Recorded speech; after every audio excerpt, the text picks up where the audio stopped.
listening to the Deep Purple Podcast, a fan podcast devoted to one of the greatest bands in rock history, Deep Purple. Your hosts, Nate and John, cover their shared history with the band, discover new music together, and cover the farthest reaches of the Deep Purple family tree and beyond.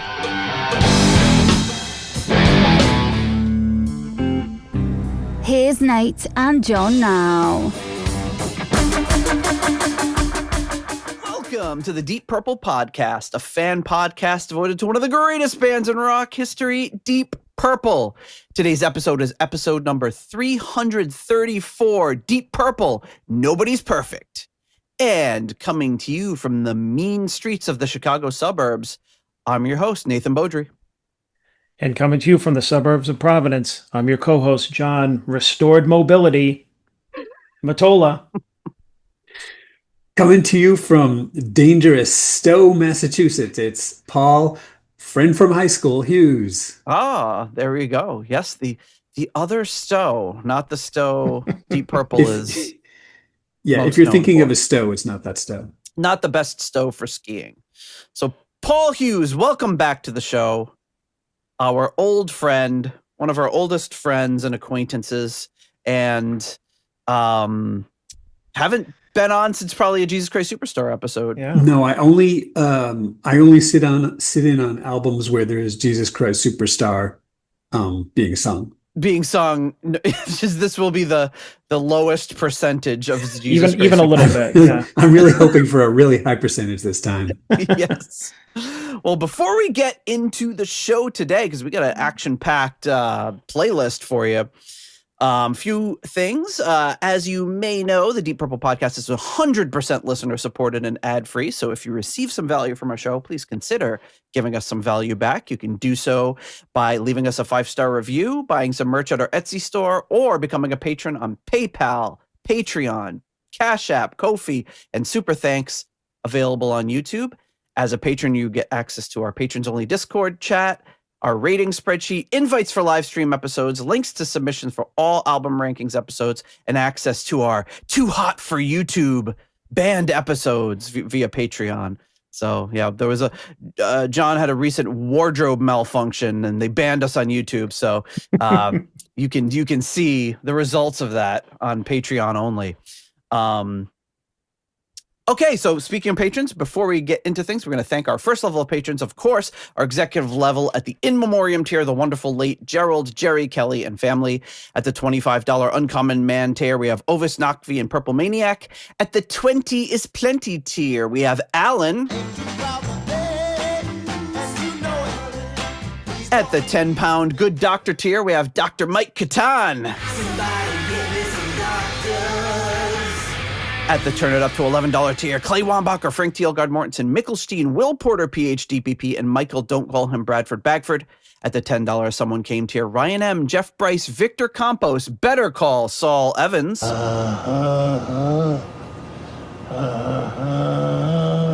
And Peter from Illinois. And at the Deep Thoughts by John Matola tier, we have Fielding Fowler. And now, Deep Thoughts by John Matola. Oh, go ahead. No, I was agreeing with you. Okay. I thought you were going to say something else. To add. I'm like, yeah, yes. Mm-hmm. So thank you so much to everybody for your support. It's a work in progress. The Deep Thoughts tier, always evolving, ever evolving.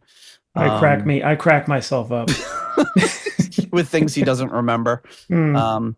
Okay, so we are joined here by Paul, our old friend. OG Deep Purple. Man, when we were discovering Deep Purple, we were all, this is it. This is us. Yeah, this was the group. Yeah. There was a day when my knowledge of Deep Purple was equal to these guys, and that day is not today. But yeah, we all kind of discovered it the same way through Jesus Christ Superstar, indirectly, sort of. And Paul, or my friend from church, as he's sometimes known, we were getting into it all at the same time. And John's classmate at school and my friend from church and your friend on the podcast. So I've talked about this on the podcast a bunch of times. This album is like, I associate it with being at Paul's house, playing computer games. This was like more so, and I hate to say this in front of all the Deep Purple fans listening, more so than Made in Japan. Like, sure, we had that one, we listened to it, but this one was like the new album out at the time, like one of the new albums and the most recent, or actually it was only their second live album. Now they have about 483 of them. But this was like one of my earliest memories was this particular album. So do you remember, Paul, like where you encountered it, or like I believe it was a house of some kind. It may have been Columbia House. I was thinking that would make sense. It's like my Deep Purple collection was, can you buy it on Columbia House? Okay. And so it was, I probably never had more than 5 albums. Like, I bought out their entire stock. So, I had, in Rock Machine had this one for some reason, Burn or something. And then that probably would be kind of the end of their supply. Yeah, because they didn't have everything. Like I don't remember them ever having any of the Mark I stuff, or really even the Mark III stuff. Maybe they had Burn. I think if they had Burn, I would have gotten it. But I don't remember. I think I had it. Maybe. So I either got it there, or maybe I actually went out to a music store and got it. But this is probably the one. Strangely enough, this is probably the one I listened to the most. Yeah, and I remember it a lot. I remember this and Who Do We Think We Are listening to probably the most with you. John, what do you remember when you got this? I don't. I don't think that I listened to it as much as you guys did. Even though it was like a staple. Maybe you guys had it on when I was around, but I feel like because of the way we acquired music when we were growing up, it's like you got what was available, and then you listened to it and it grew on you. So yes. That's kind of how we got into everything. But this one, I remember I had it, and I think my expectation at the time, knowing myself, was probably, oh, okay, this isn't as good as Made in Japan, and then just put it on the shelf and didn't really listen to it. But I'm sure that I went through a phase of listening to it a little bit, and then it just didn't catch on, and that was it. It was the same thing with Slaves and Masters. That was like the newest Deep Purple album at the time when we were into them, before Gillan came back. And I mean, I remember putting it on a bunch of times, and then it wore out its welcome in a few weeks, and then that was it. Didn't hear it until we reviewed it. Yeah. So yeah. Whereas this one, I remember like a bunch of the banter and I don't want to spoil anything, but the Buddy Holly material and so on is like burned into my memory. Yeah, see, I don't remember it that well. I know that I didn't listen to it that much because I don't remember that. I don't think I ever had it. I think I have it now. Well, I mean, I probably had it at some point, but I only remember listening to it at Paul's. I don't really remember listening to it at my place. So it's one of those things I may have acquired after the fact, and then maybe just like, oh, I found it cheap somewhere. It'd be good to have this. And then I never actually really listened to it. So Paul's probably got the most background with this one. So I will say, just before we get started in the music, this is not widely loved by the Deep Purple community. And I don't know why that is. For us, we weren't influenced by what other fans were saying, because we were the only 3 fans we knew. But I don't know if it has to do with just the fact that it's not made in Japan, but you get to hear, obviously, a big portion of the Made in Japan material along with some of the newer stuff. So I think it's a pretty cool piece of history of what they were doing at the time. Like Made in Japan, it's culled together from numerous live shows, more so than Made in Japan, which is largely one show with a few extras. So this one's kind of all over the globe. So they were recording a lot of shows. It was probably a lot cheaper to do in the 80s than in the 70s. But yeah, it gets this one gets a 5 out of 10 on the Collector's Guide to Heavy Metal and a 2 out of 5 on AllMusic. So not widely regarded, but again, listen to it now. It'll be interesting to hear it in the context of everything else we've listened to recently. Yeah, I mean, I haven't heard it in quite a while, but my educated guess is going to be it's being unfairly held up against Made in Japan, rather than taken for what it was at the time. And so that's all I'm going to go into listening to it, is not comparing it to Made in Japan, because they're two different things. Yeah, I think it's also a matter of, like, people say the best period of SNL was the period when you were 17, and like, I got this album when I was 17, so yes. SNL has been intro, the first 20 years. Exactly. Everybody says that, has been saying that for 30 years. Yeah, exactly. If you say it hasn't been funny in 20 years, then you're 40. You're not wrong. Yeah. Yeah. I think it's that way with anything. It's where you get off the elevator, they say. Wherever it is, like when we were in high school, all that music holds a special place in our hearts, or high school, college, what have you, when we were just discovering it. So, yep. And much like every new studio album they release is not Machine Head, every new live album they release is not Made in Japan. And neither is this. So, all right. Well, it's so I will say this, the CD version we listened to that was released in 1988 had fewer tracks than what we're going to listen to today. So this is the 2 CD re-release from 1999. So it has a few extra songs that just weren't included on the 1 CD version. So I hate those songs. Paul's already I only like the original stuff. It sucks that they put these aren't from when I was 17. They're not. They're from when you were like 11, 12. So we'll listen to that. So I always like that, because we just recently did Made in Japan, and because they re-released it for the 53rd anniversary, common 53rd anniversary. And there's a version of Speed King on there, which isn't in Made in Japan. So it's really interesting hearing, oh my God, there's this, new song on Made in Japan in the style of Made in Japan, but it's not from what I remember. It's kind of similar with this. You'll hear songs that you're not familiar with being on that album, but it's clearly from the same era. So I find that really interesting. It's like deleted scenes from a movie. So, so I'll kick it off right here. Starts off predictably with what's opened probably 90% of their shows. And that is Highway Star. Let me know how the volume is.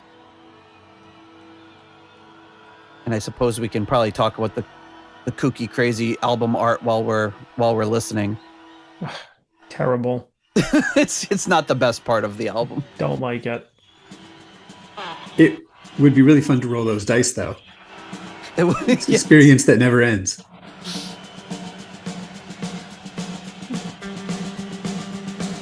So it might be a little loud. I'll just pull it down. Oh, that's good.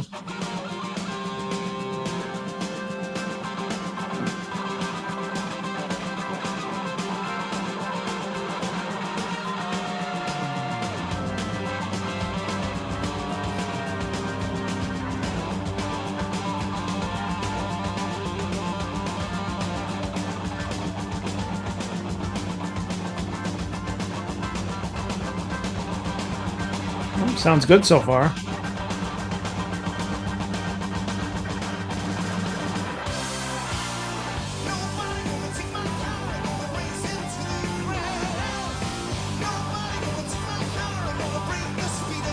Yeah, so far I don't see what there is to not like other than it not being made in Japan, but an energetic 80s performance. This is from Irvine Meadows, California, 23rd of May, 1987. They're all basically May through September, it looks like, of 87, except for the final Hush take, which was a studio recording. Right. So we've got the Nobody's Perfect, like on the nose album art, which is all this imperfect stuff like round dice. The Leaning Tower of Pisa, I always thought it's like the Leaning Tower of Pisa coming out of the fish's butt. Like, what is that? Yeah, that is not perfect, but I guess they're just talking about the Leaning Tower itself. Yeah. There's a tea kettle with no spout. What's the problem with the fish? I have to look at the back cover for that, I think. It's just a fish, isn't it? Looks like he's Fish got are God's abomination. Everybody hates fish. Except split open and no. Yeah, so there's pencils that are sharpened on both ends with no erasers. I mean, that seems like a stretch. A dead flower? And I think they could have gone harder on finding imperfect stuff. But let's listen to Jon Lord.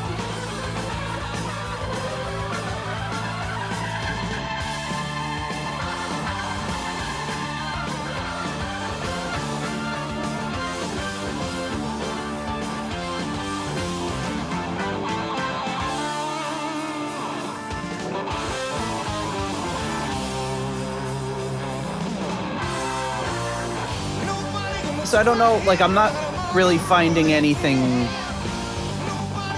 wrong with the production or the performances. It sounds great. No, me neither. Didn't Roger produce this? Let's see.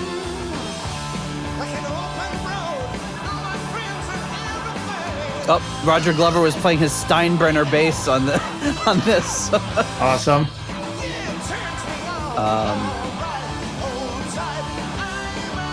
Oh, go back to that.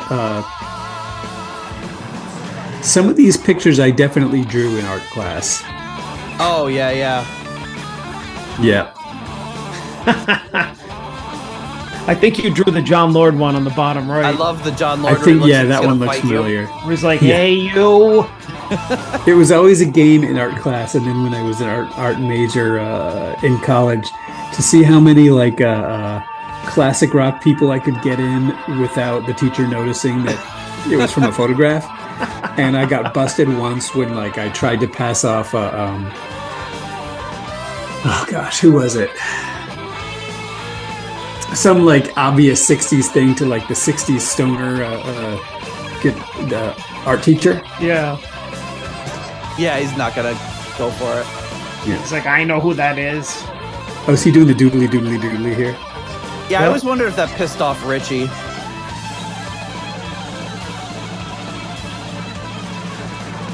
Pace is on fire. Mm-hmm.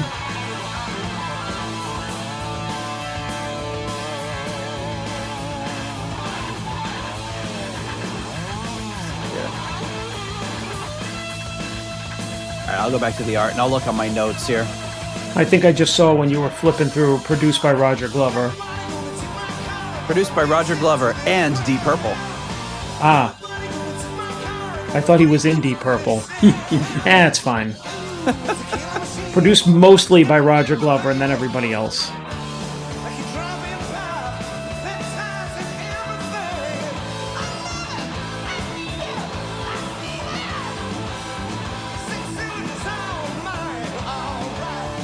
So yeah, when I look at these like sheets of pictures, it does bring back a lot of memories, like with like Gillan with the cigarette sticking out of his nose, and Richie with the weird reverse playing good. I don't know if he's playing guitar left-handed or if they just reversed the photo.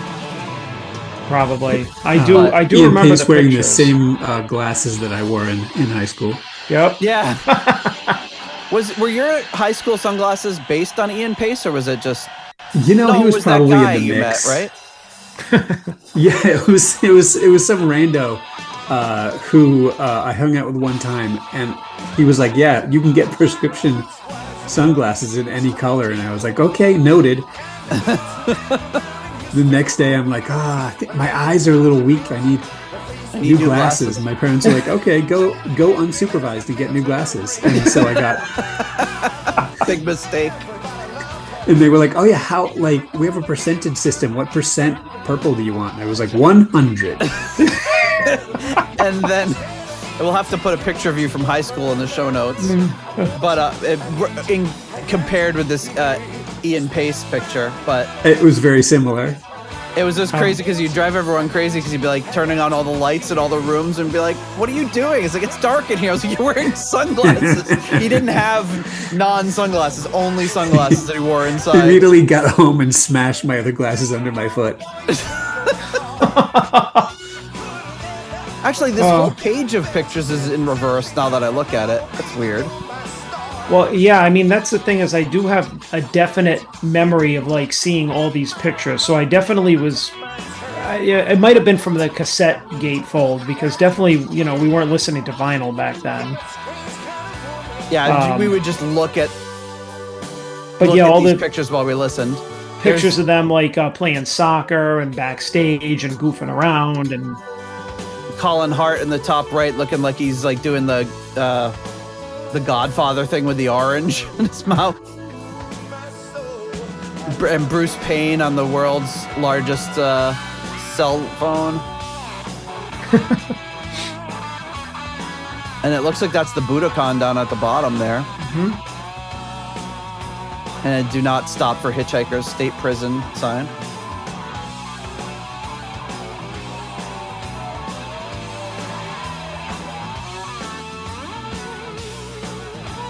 So, Strange Kind of Woman, again, Irvine Meadows. This is from the same performance as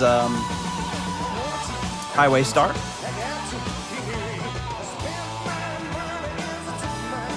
I think there's really, so far, really good versions of these songs. They sound good, they're played well. Great.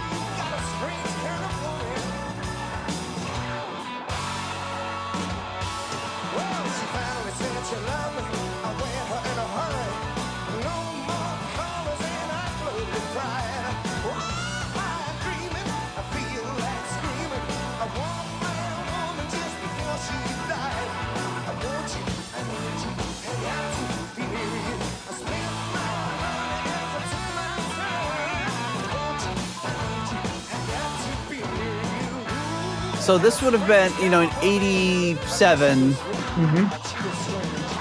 The cracks were well forming in the lineup. I love how it only took a couple of years. Well, remember we had dinner in Florida with another fan who said he met Ian Gillan and said that the fighting had already started during the Perfect Strangers tour. Yeah. Which he was surprised by because the common wisdom was it started after that, like during this tour. There's always some tension between people, I'm sure. But this is I always think of that. What was that? Yeah.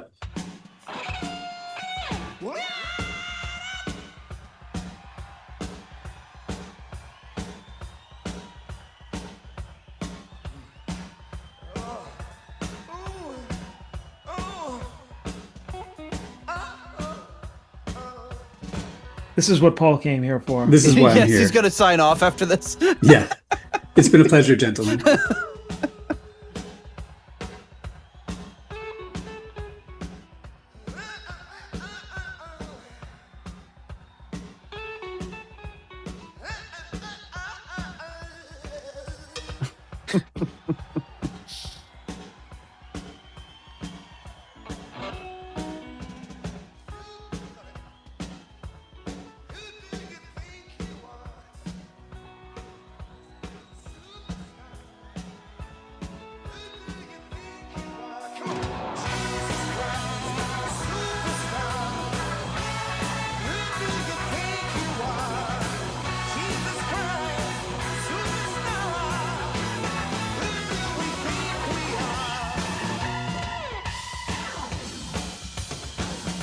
So hearing that as young kids are like, wow, they're acknowledging it. And in retrospect, it's weird that Richie would go along with it because he was always very hesitant to acknowledge any side projects, Yeah.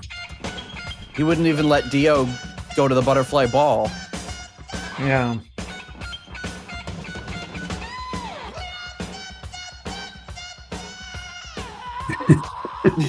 Maybe there was a year where he could have hit that high note.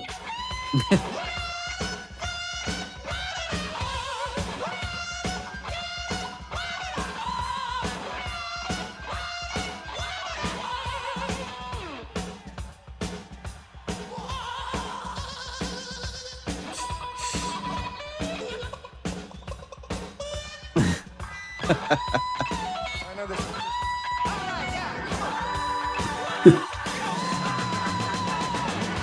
You figure this was also a few years after Born Again, where I feel like he completely blew his brains out after singing on that album. Yeah.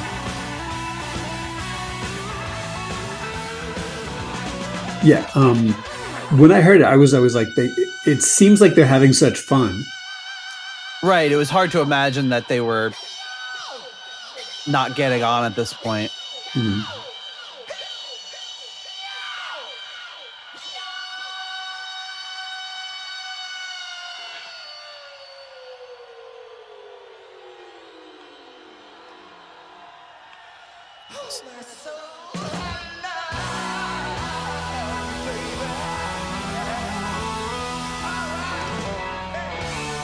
So this is getting towards the very end of this run with Gillan. Mm-hmm. This is May of, and we have shows in September. They did some shows in '88, and that was it.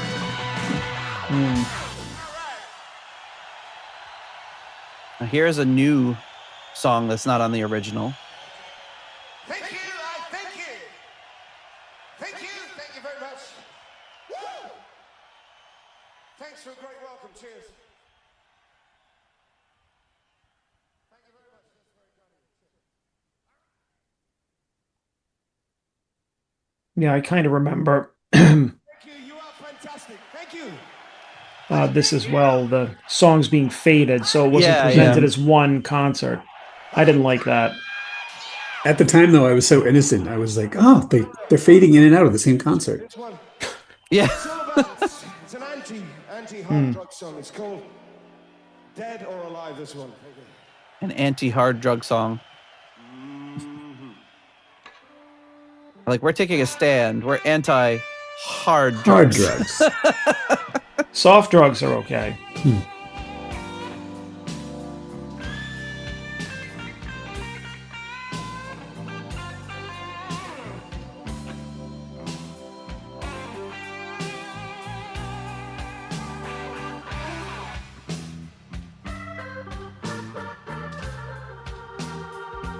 So yeah, they would have played through May. This was this particular song is from Milan, Italy, on the 4th of September, '87. But the previous songs that were in Irvine Meadows, they only played a few more songs in the US with Bad Company opening for them. And then in Phoenix, they played their last show on the 30th of May, then Richie broke his finger and they had to cancel the rest of the US leg of the tour. Ouch.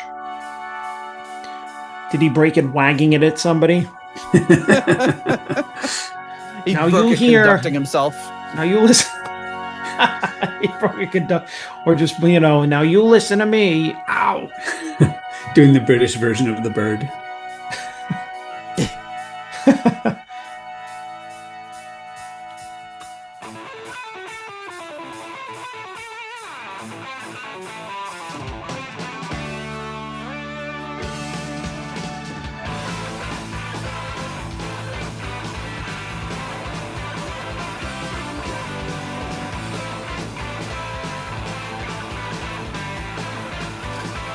So obviously if they're going to cut songs, they're going to cut songs from the newer albums. Sounds really good. Yeah. I realized until just listening to the riff how much of that kind of classic Mark II energy it has. Yeah, I came in prepared to be like 2 out of 5. But Yeah, 2 out of 5 seems harsh. Yeah, it really does. Like, what is there? I don't know. People really. We talk about this a lot on the show too. If it's people often parrot what they read or heard other people say, and I don't want to say we have a completely unique perspective, but we weren't exposed to as much of that because, like I said, we were the only 3 Deep Purple fans we had, so we just talked amongst ourselves and didn't really think of. There were albums I liked better than others. I wasn't necessarily crazy about House of Blue Light, although I've warmed up to it a lot recently. But there was nobody to tell me, no, that that's the good album, that's the bad album. Yeah, so you just like what you like.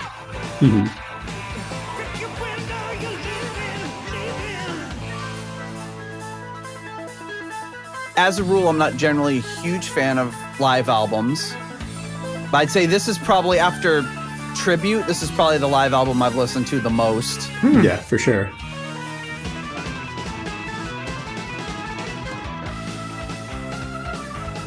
And I remember a lot of times buying an album and then getting it home and like, oh shit, I didn't even realize it was a live album. Did that ever happen to you?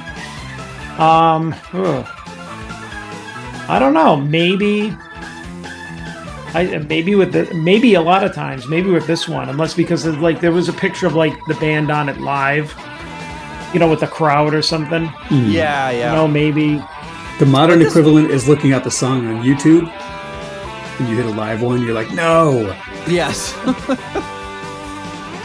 I don't want to Some hear like horrible cover. David Bowie do Knock on Wood live. But I remember I got the Primus Suck on This album when I was starting to get into Primus, and then I was like, oh shit, I didn't realize it was live, but ended up really liking it.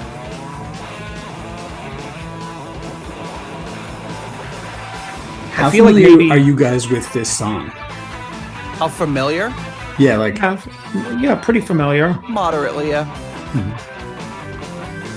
Why are you not? I can't remember having heard it before. But it wasn't on a Columbia House album, so. Well, I think you had House of Blue Light, didn't you? Oh, I probably did. Maybe. I thought you did. But that was one that we just didn't really listen to that much. I feel like I did. Because again, it was available, it was newer. You To just me- never bought the album that your friend had, because it's like, why would you do that? Yeah, I could just borrow it or tape it. I'm just or going to go listen over to it at his and house. we can put it on. Nate had a 5-disc changer, so just throw 5 whole discs. throw a bunch of albums in there. In fact, I didn't own a CD player, so when I set up my record player upstairs, I went to Goodwill. I was like, I just need a CD player just to play some CDs. And I found a 5-disc DVD changer, which is weird. That's And it was that's a level of $6. dedication. It's like you have to be a major cinephile. I know, right? I'm gonna watch 5 movies or just random scenes from each movie, do a shuffle. Random. I'm just putting in like every Jurassic World movie. So you could do that on mine, and it would just change the discs, and it would show which tracks it had played. Here we go into a nice Lord solo.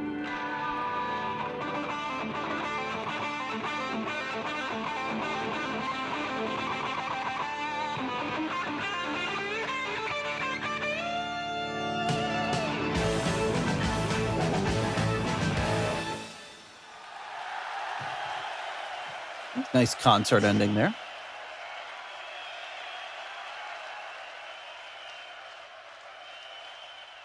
Yeah, it was good.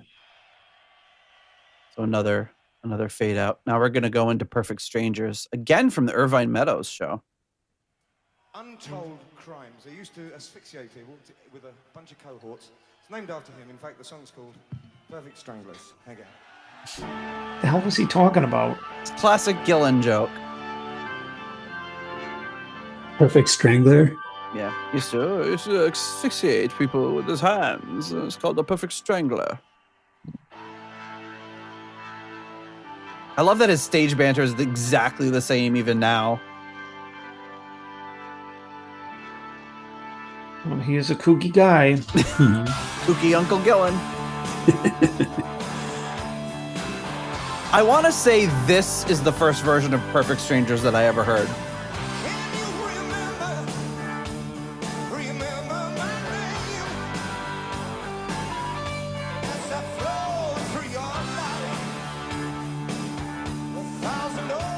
Yeah, I remember getting the comeback album of Mark II and just being really shocked, like, at how slick it was compared to the 70s stuff. Like, I don't know what I was expecting.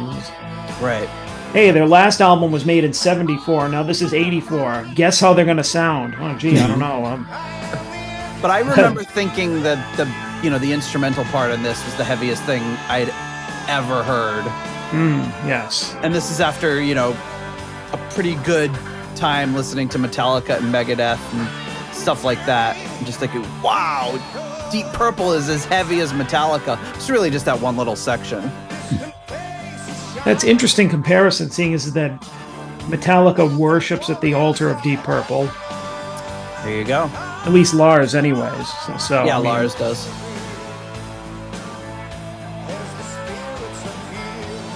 I don't know if he told the other guys in the band about Deep Purple.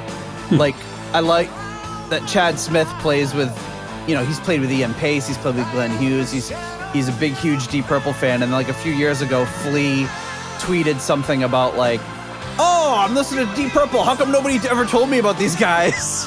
It's like, Flea, your drummer plays with them all the time. You've never heard any Deep Purple?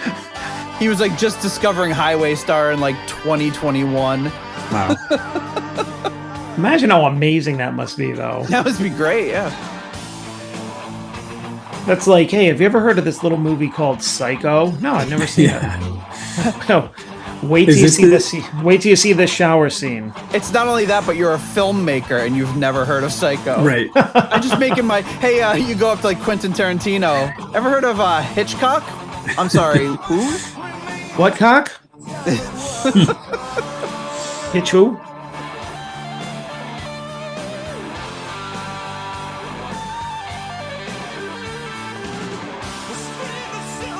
That is something pretty amazing, though, to be with someone who is first discovering something like this. They'd never heard it before. Like, to be the witness to that.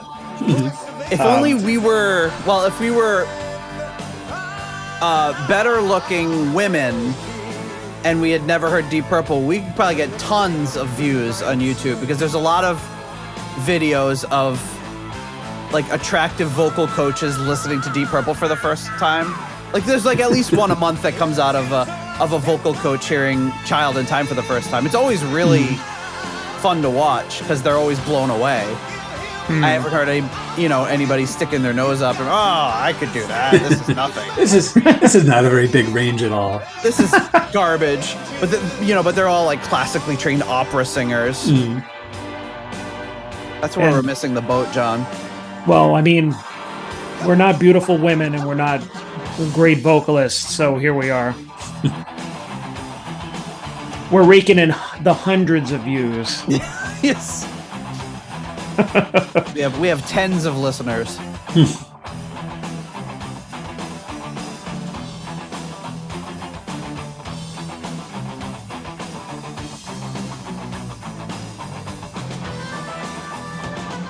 love how they're just so tight on this part. Yeah, they're really tight.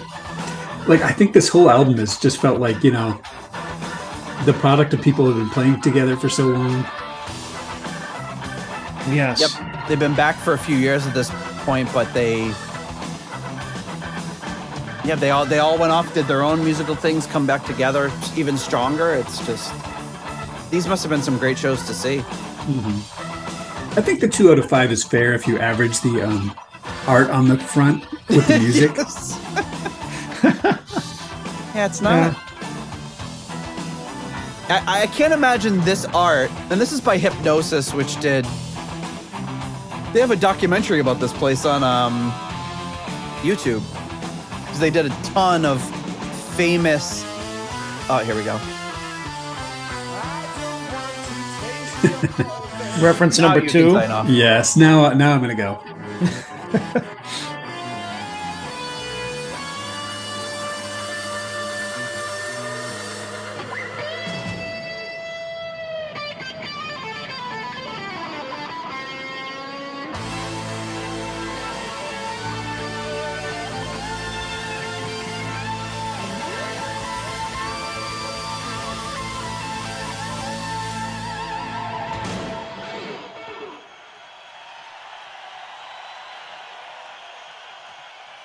So now we're being transported Thank to. you. Thank you. Thank you very much. Where are we going for this one? Oslo, Norway, 22nd August.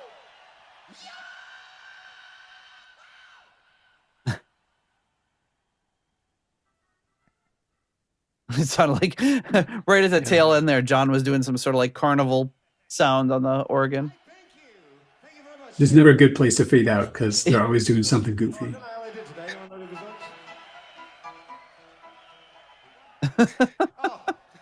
Fantastic. We won 2-0. That's amazing. Who are we playing? He's asking for the football scores. Oh, we won 2-0. That's great. Along with, there's nothing personal. It's nothing to do with sex or anything like that. But, Seriously. no, I'm not that kind of guy. But this is, Go on. great tits. And it's all about this unmentionable woman, Stinkle, half, you know, I'd lovely woman. Thank you. I always really like this song too.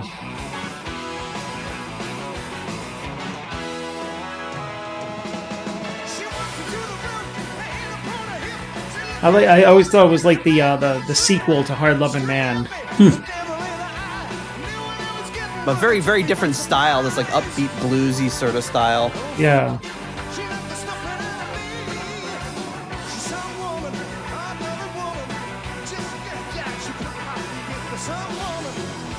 Yeah, so Hypnosis that did this album cover did like every album cover ever.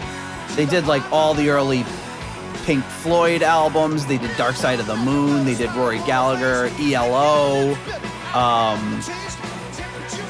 Looking through ELP, Olivia Newton-John. Wow. Led Zeppelin. All Genesis, like all these like super famous album covers. So I don't know if they gave this to the B team or it just doesn't. Yeah, I just don't really like that clip art style of, you know, like it looks like an animation from Monty Python. Yes. Yep. But I can't imagine that this would have been grabbing a lot of attention and like selling a lot of albums. It's kind of just a dumb sort of joke.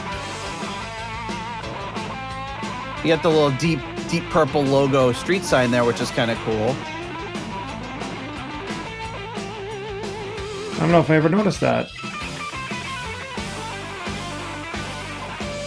And I don't think they went hard enough on things being imperfect. It's like a 6-pound note, a ballerina with a beard. It's like, Did you go over what that crazy thing is? Is it like a wooden knife or something? What is that? I don't know what that Yeah, shape going through like is. the bracelet. Oh, I thought it was just like a cylinder, but yeah, it could be a bracelet.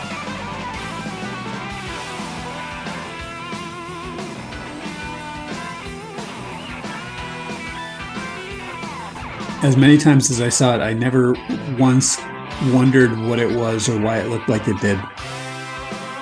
It's like a shape I've seen before. I don't know if it's supposed to be just some like bad shape. I don't know. Okay, so they go into a little pomp and circumstance here, which has another name that I always forget, but every time it comes up on the show, somebody emails me to tell me again. The graduation this music. time? Right? The graduation music. The graduation music, yes. That's the official. Yeah, it's Edward Algar. There we go. So was that a mess up? Oh, does he like go into the vocals? When he's like, whoa, here we go again. Could have been. Sorry, I was talking over it. No, I think that was part of the lyrics. Oh.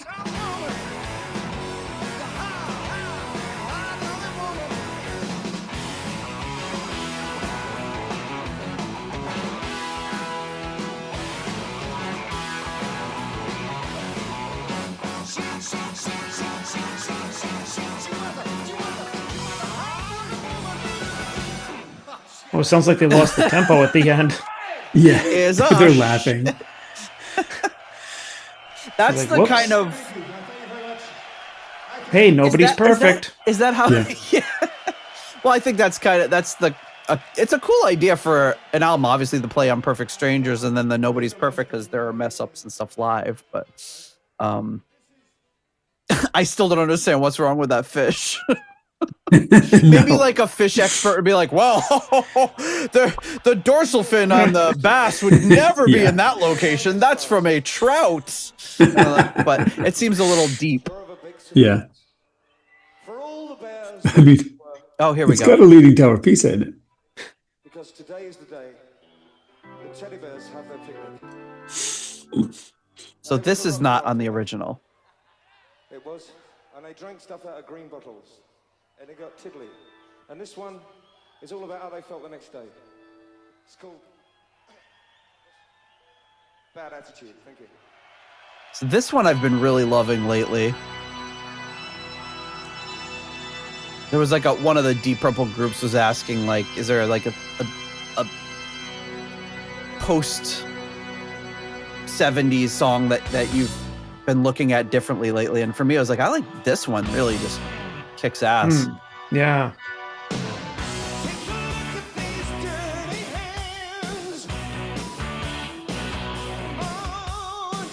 So this was recorded in Phoenix, Arizona, presumably the night Richie broke his finger. You break it before or after? I'm thinking they only took the songs from before he broke his finger. Hopefully it wasn't during the show, but it was probably one of those. He did it before in like the 70s, right? He threw his guitar up, caught it weird, broke his finger, and they had to cancel a bunch of shows. And he goes and does it again.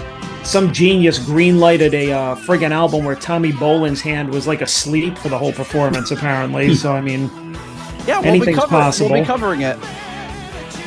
It's the 50th anniversary, so I figure eventually we have to cover it.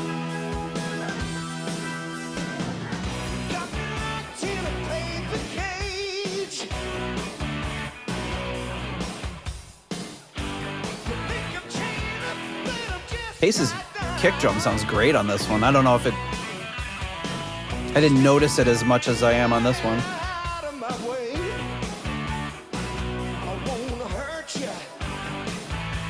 Yeah, no, these songs are great. Yeah, it's a pretty good riff. No, they sound really good. One thing that I notice is that they're doing a lot less extended jamming. They're keeping it a little tighter. Yeah. Yeah, and looking at the track times on this, the only track that really sticks out as being extra long is Knocking on Your Back Door is like coming in at 11:30. Oh, wow. But Child in Time is 10 minutes, which it just is normally. Smoke on the Water is a tiny bit long, but you'd expect that because I'm sure it's the encore. But yeah, they're sticking pretty close to the album versions.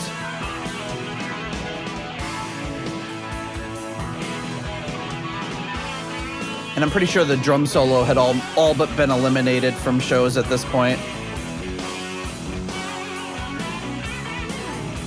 Although I don't know if I mentioned it on the show, but when we were in New York and we saw Chicago a few weeks ago, yeah, they did a super long drum solo. Wow. Yeah, Elliot just like Unexpected. rolled It's giving the over. people what they want. Elliot just went to sleep, and then my daughter was like looking at me like, how is this still going on?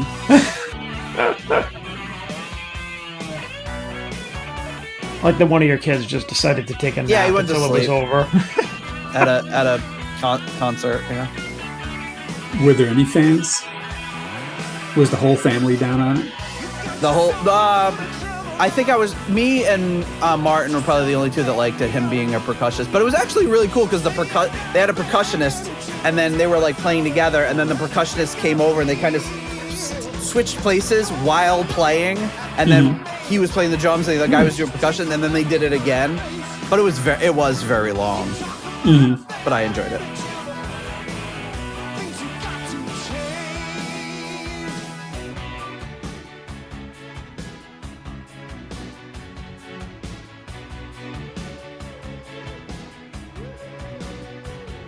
Well, this is a cool live addition to the song. Yeah, I like this.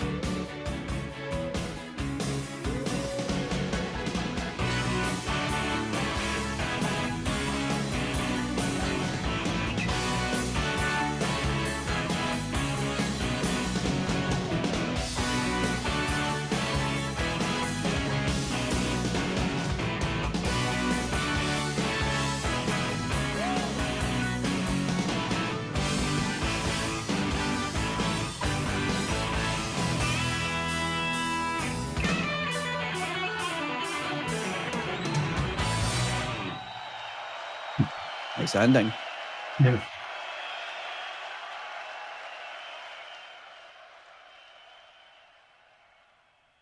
Yeah, it was good.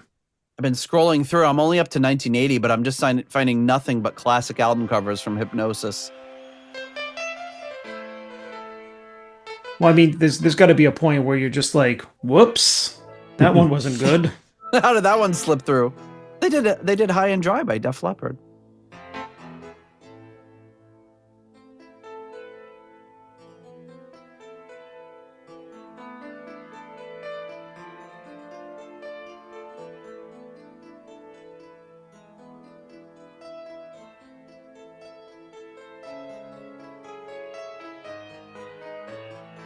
Sounds like inspirational music when you walk into one of those like little antique stores that has wind chimes and shit.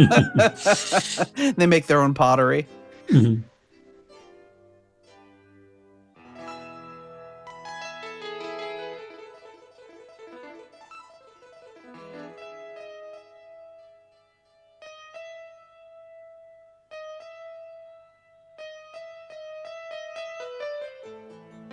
Thought he was gonna just tease them with that, like Richie, and not actually play it. Mhm. No, Lord was a little nicer than that.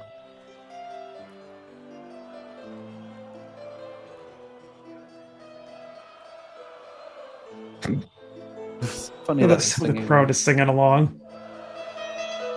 The crowd messes up a little later. Oh,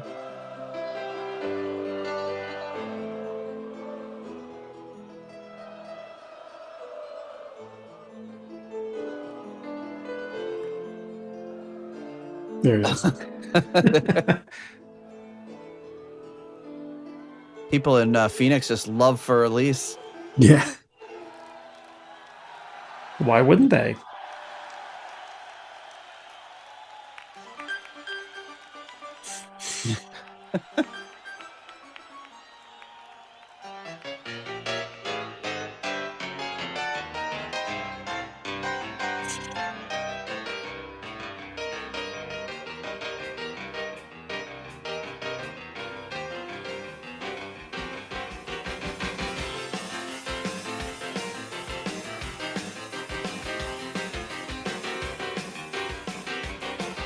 And I love that they still do very similar performance now with Don Airy, where he just he has a few highlights he always hits, a few little gags he always throws in there, but he puts in he'll put in something for that local crowd or something related to the city you're playing in.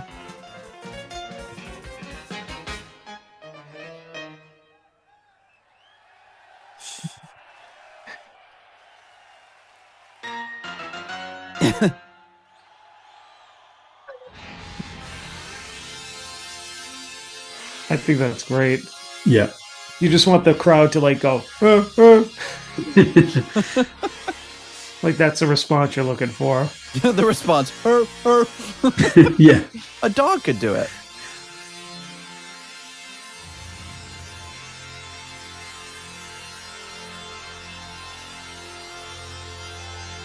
Here is powering up the, I don't know what that is. It's a Moog or what?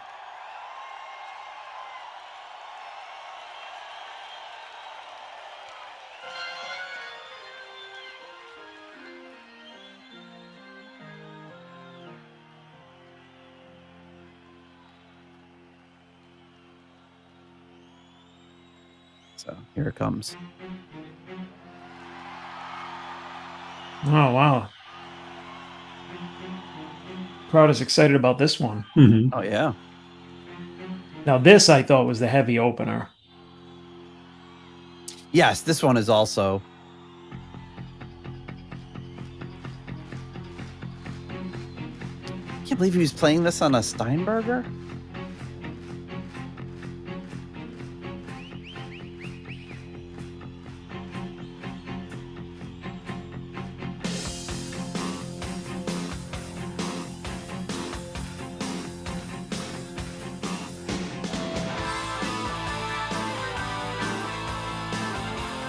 I say that's like props to Roger for one of the heaviest bass openings intros in a song, and all he had to do was go dunk dunk dunk dunk dunk. Yeah. dunk. That's classic Roger. It is. But he's somehow captures that same tone as on the record. I don't know what he's doing differently there, but it's got that really super low thumping to it.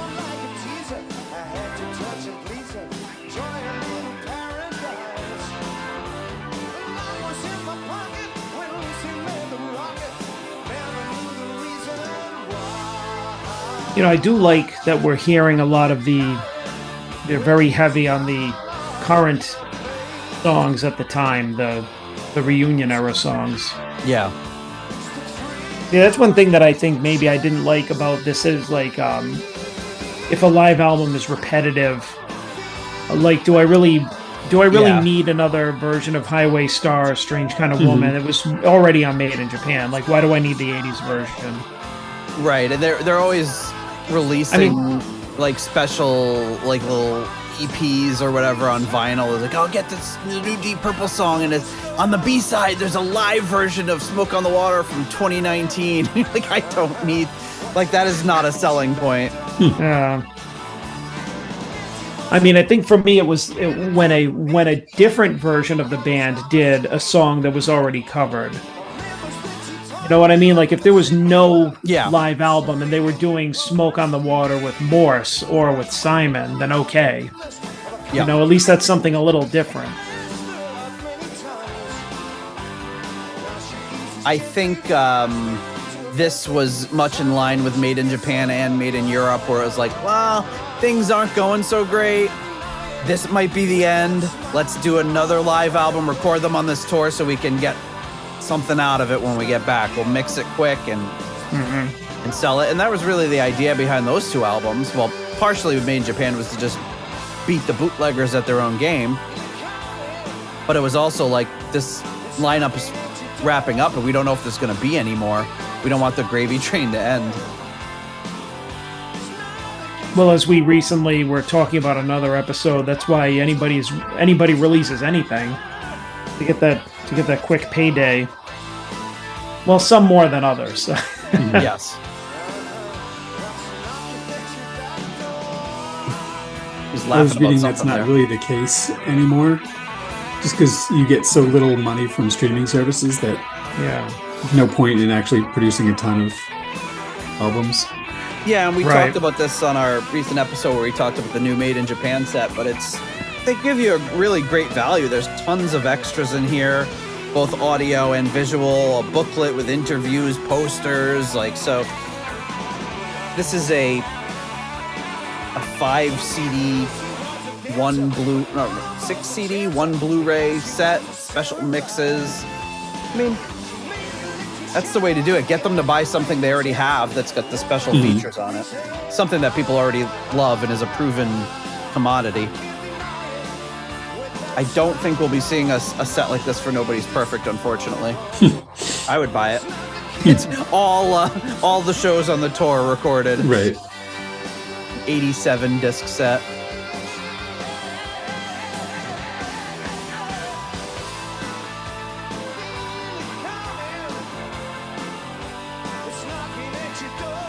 So this is the end of the first disc. We'll take a little pause after this one and we'll thank some patrons and get into disc 2 here.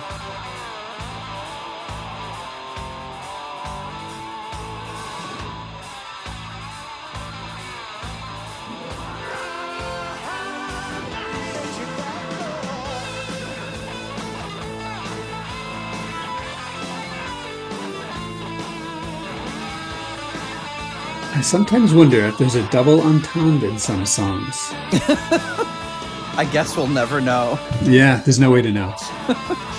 Well, we often credit Ian Gillan and maybe even more so David Coverdale with the single entendre, but this one Yeah. at least has the double entendres.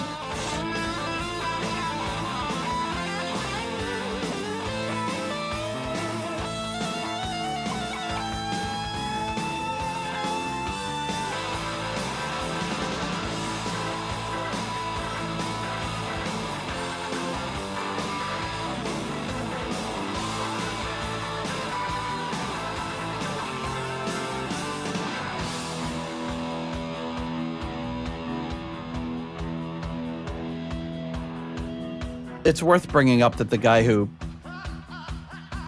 started Hypnosis, the album cover company, his name's Storm Thorgerson. Awesome name. Yeah, Yes. pretty cool. I gotta check out that documentary. Everyone says it's great.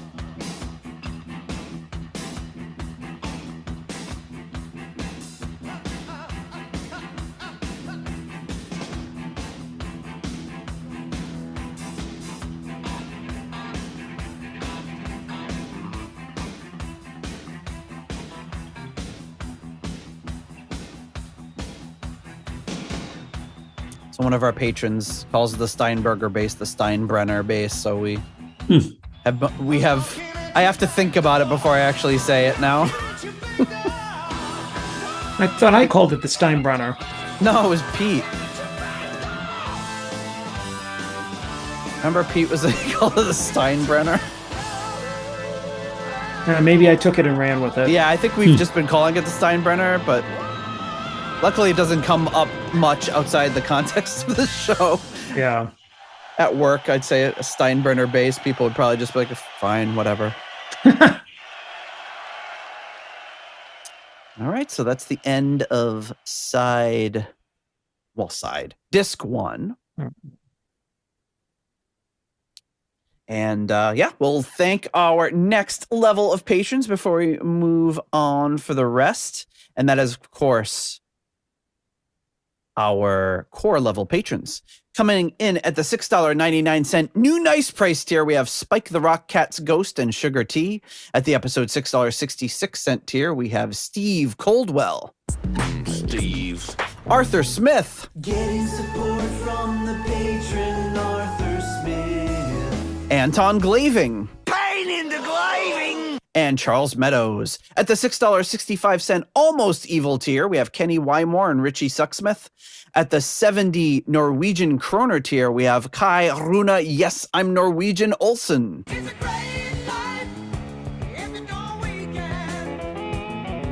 At the $5.99 the nice price tier, Robert Smith and Adrian Hernandez. At the 60 kroner Scandinavian Nights tier, we have DJ Newt Morton Johansson.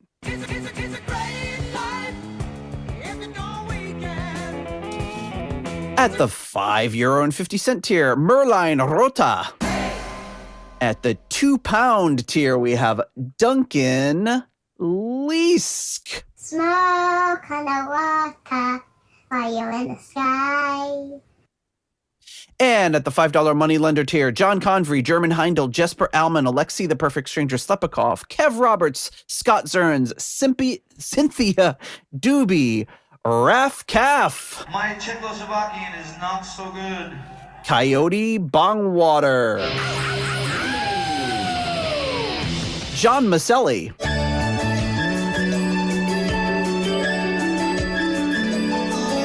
TNT, kaboom. Sarah Sanders. No, Kelly Clarkson. Jellybean, Evan Robeson, Purple Swede. Swede? Sweet, sweet, sweet, sweet, sweet, sweet, sweet, sweet. And Ralphie Lee. Thank you so much to all of you for your generous support of the Deep Purple podcast. All right. Couldn't do it without our patrons. I agree. I set that up for a deep thought. It's my first ever intentional deep thought setup. Thanks, Nate. I think you got it. That's one in the can. Long pause. I agree. There's a new one. You don't need to go to Roback for any more. No, that'll just be the evergreen one. All right, are we ready to jump into CD number 2? I agree. Let me just Sure. let me just load up my 5-disc carousel here. Switch over to disc number 2. Here we go. Opening with Child in Time. Oh, getting right into it.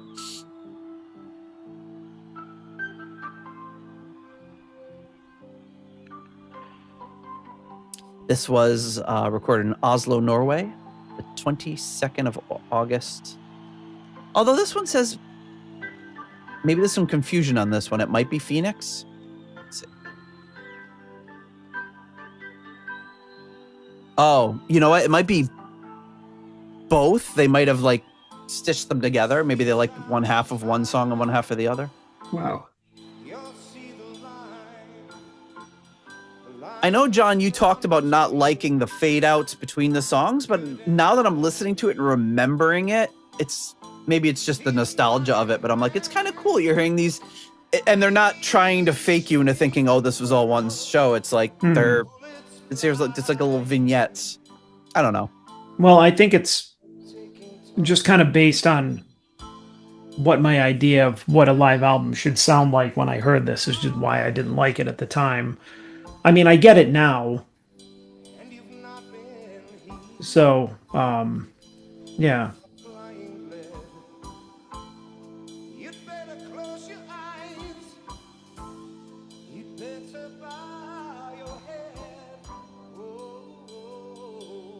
I could put a link in the show notes to the last 50 vocal coach reacts to this song videos. They're all fun to watch.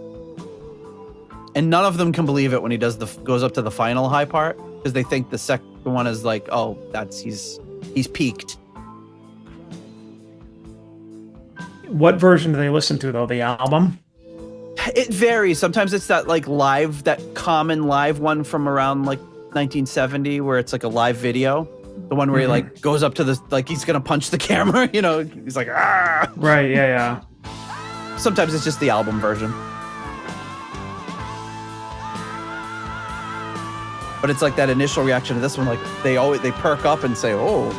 And then you wait for the next one, they're just like mind blown.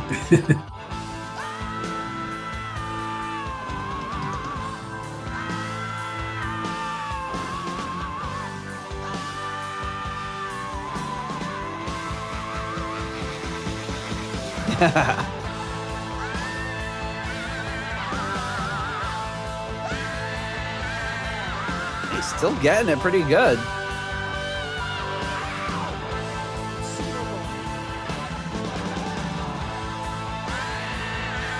He's really like digging for it. They're like, yeah, it's really gritty.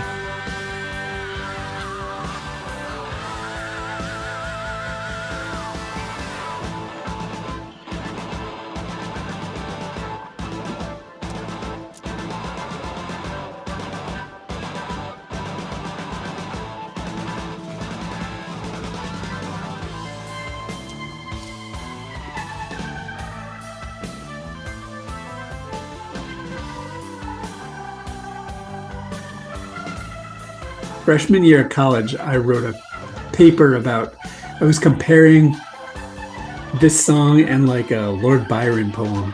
Really? Like, here are the common themes between this and like Childe Harold or something. Really? Well, you got to dig that out. Yeah, I should. Bonus episode material right there. Bonus episode. Interesting. When it gets to the point where you're just doing like an audio book of Ian Gillan's autobiography, you can put it after that. Was it for a lit class or was it for? It was for a lit class. It was like I think the premise was like Lord Byron was like the rock star of his time, and they had the same like kind of, you know, existential concerns, but I do not remember. You know, it was like, here are some similar quotes from the poem or whatever. You don't remember it was whatever just BS you strung It was just together? BS. It was just like, if I could just put some Deep Purple in here, at least I'll entertain myself. Yes. Who was you had that famous jazz saxophone teacher. It was a jazz saxophonist. It was Ricky Ford. Ricky Ford. Yeah, he was like in Mingus's band and stuff, and he was one of the teachers at my school. He's still alive, according to Wikipedia. Wow. There's a picture of him with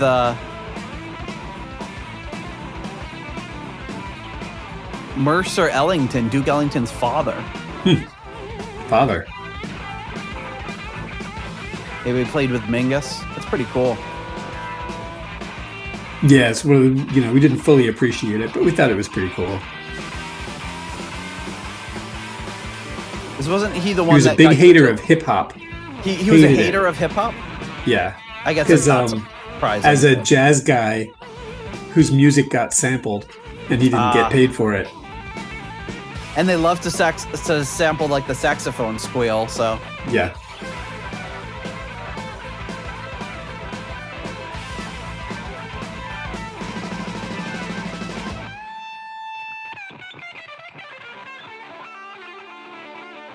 oh, nice.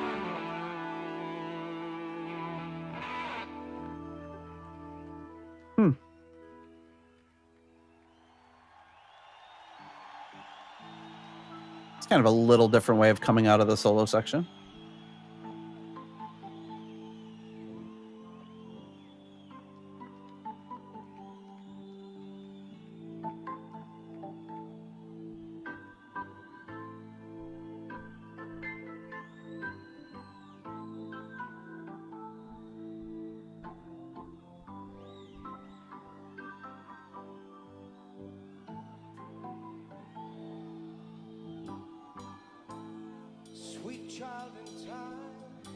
Ricky Ford had some videos on YouTube if you want recent performances.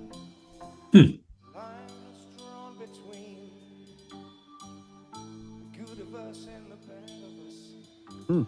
good of us and the bad of us.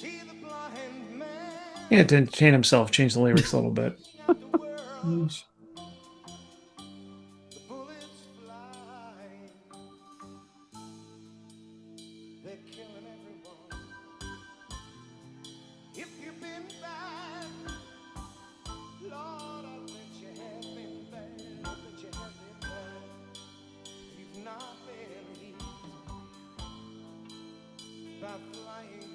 See, I still think they could bring this song back now. He could sing this part. What do you propose for the screams? Like just like doing it instrumentally? Yeah. Don Airy could do like some sort of like woo, like some sort of some Moog action going on. Or even this part. I don't know how difficult it would be to do this, but Gillan could at least maybe go down an octave, something, do this part, but not do the screaming part. Mm-hmm. You know, Don Airy or Simon could pick up those parts. You know, I mean, it's all about adjusting. It would be cool. I mean, I think it would be cool just to bring it back. I mean, I get it if they don't want to bring it back because it wouldn't be for whatever reason, you know. It's like, no, you can't do it without, you know, him doing the whole thing if that's what they want. But I mean, I don't buy that they're not doing it because he can't sing like that anymore, because he could definitely do the verses. Yeah, I mean, he does that opening scream from Highway Star still live. I mean, Is it exact to the record? No. But he's adapted to a way that he could do it.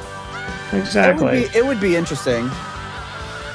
And I don't think they necessarily care what anybody thinks, but I'm sure there'd be a lot of grumpy fans on social media that are, they shouldn't do that.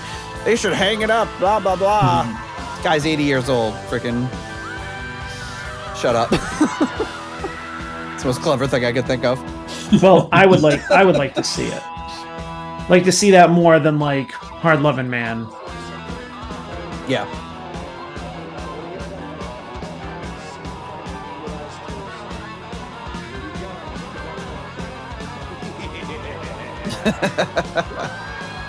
Sinister Gillan laugh.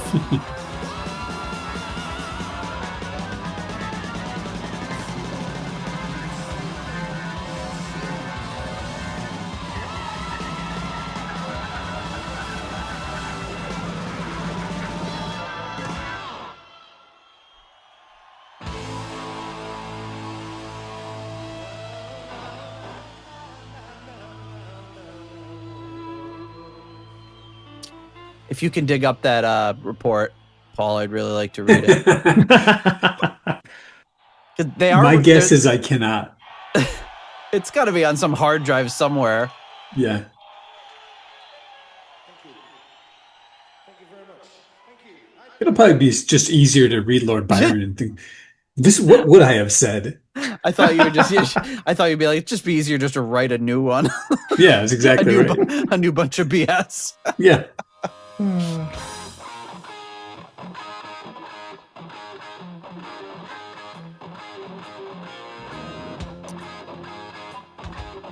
So this is a very non-standard intro to Lazy. Again from Phoenix, likely before the finger was broken. Likely.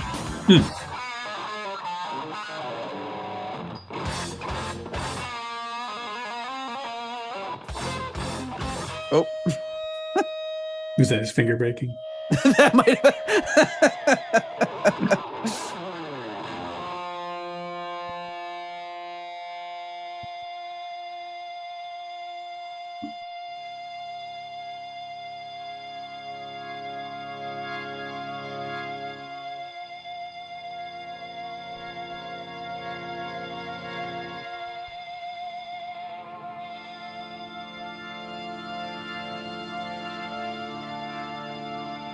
Jeez, I don't know how long he held that note for.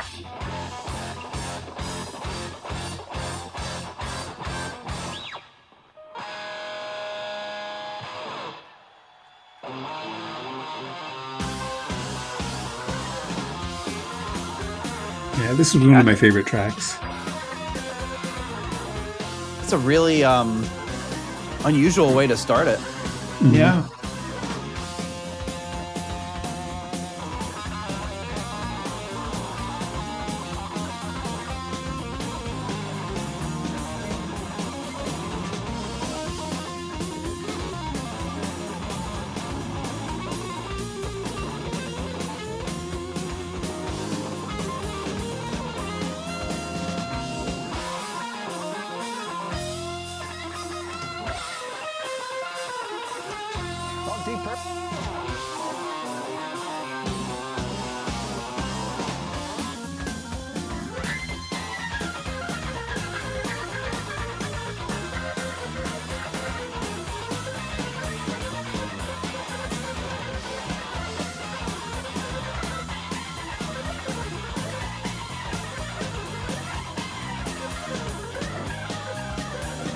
Damn.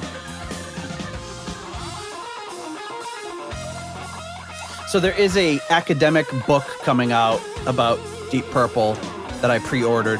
It's going to be mostly for like universities and such. Really? I should have got my Lord Byron essay in there. That's what I'm saying.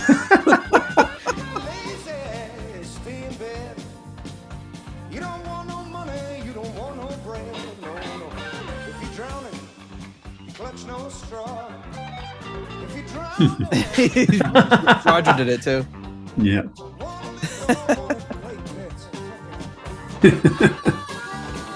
That's funny.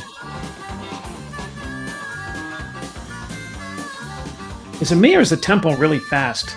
It's quick, yeah. I mean, it's a 5-minute and 10-second version of Lazy, and it really... They got no time to waste. Yeah, there's a hurry minute up. and... almost a minute and 20 seconds of intro, so this might be the shortest version of Lazy ever. Yeah. Followed by one of the shortest live versions of Space Truckin'. I mean, I know that the tempo of this is usually pretty lively and bouncy, but I mean, I felt it like slightly faster during that first verse. I'm like, oh, yeah, my ears can't keep up.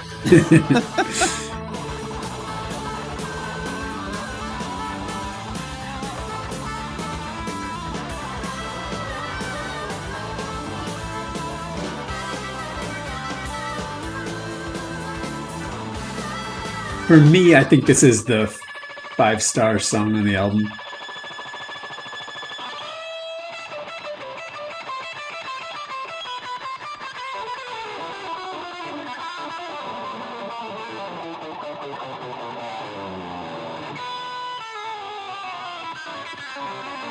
So this is like less than half the length of Lazy for Made in Japan.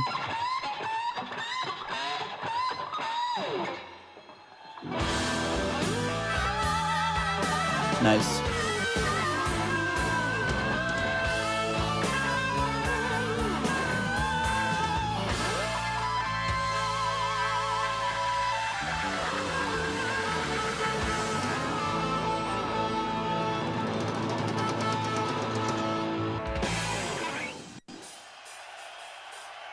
All right into space trucking.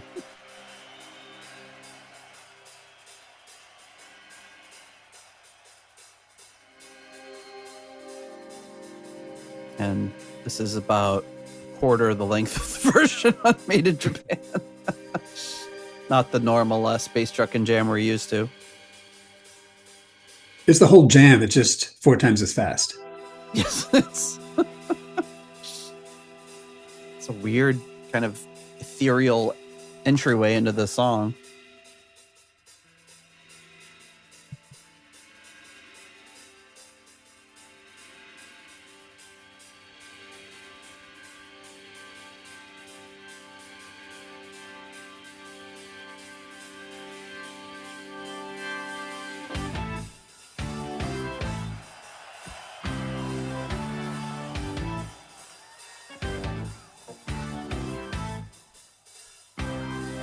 It's not slow.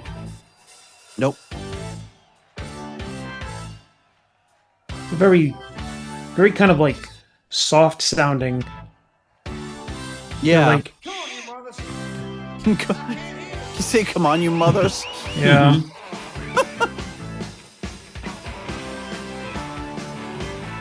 Was Richie playing during the intro? Because it sounded like a very kind of like soft rock type of version of Space Truckin'. Well, let's look.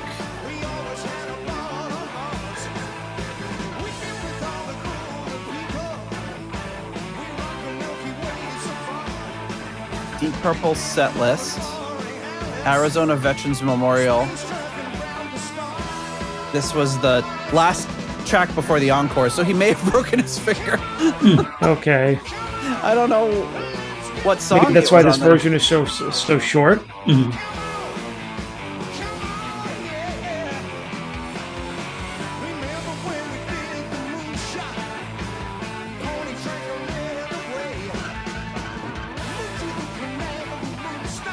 I wonder, there might be a bootleg with this full show. He's laughing. Maybe that's when Richie broke his finger. Oh no, Yeah. it's during this song. Oh.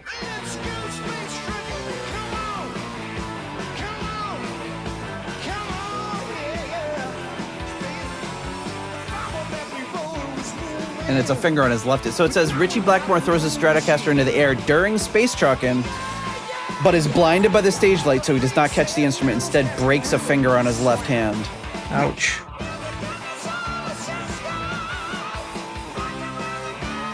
If you break a finger on your picking hand, you might be able to fake it depending on which finger it is, but the Right. left hand, no. I'm sure he could still throw it on a pretty good solo with 4 fingers. Better than me. But they went on to do 2 encores.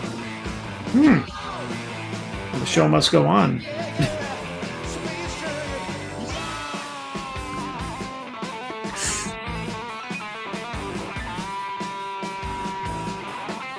Sounds fun so far. See if we can hear it, if it's in the recording.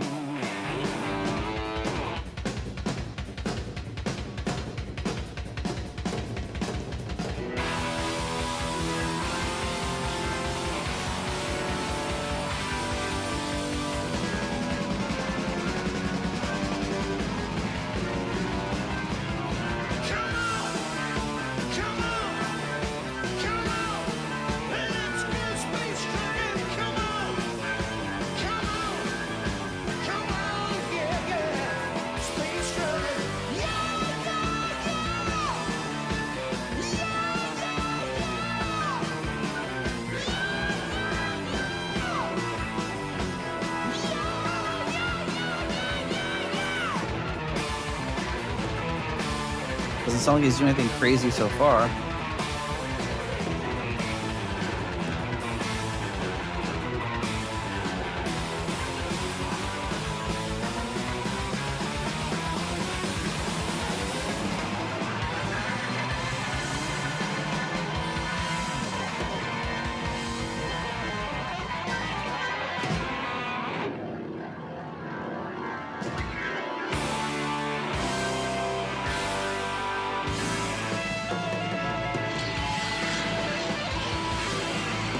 We're expecting to hear a cracking noise.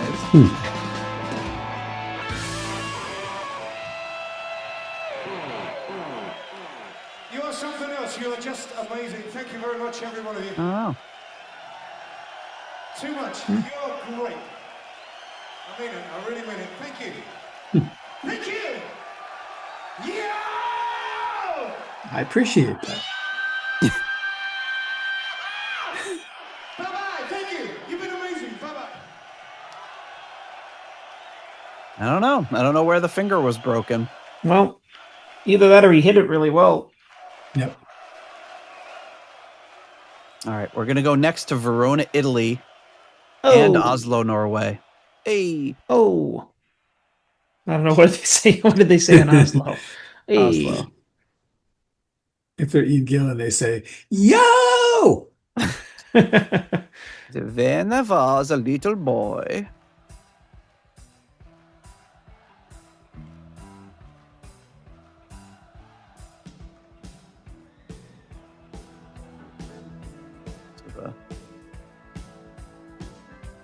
So, Paul, last summer when we went to go see them, they have this really bizarre animation they play during Black Night now of this guy like stumbling around.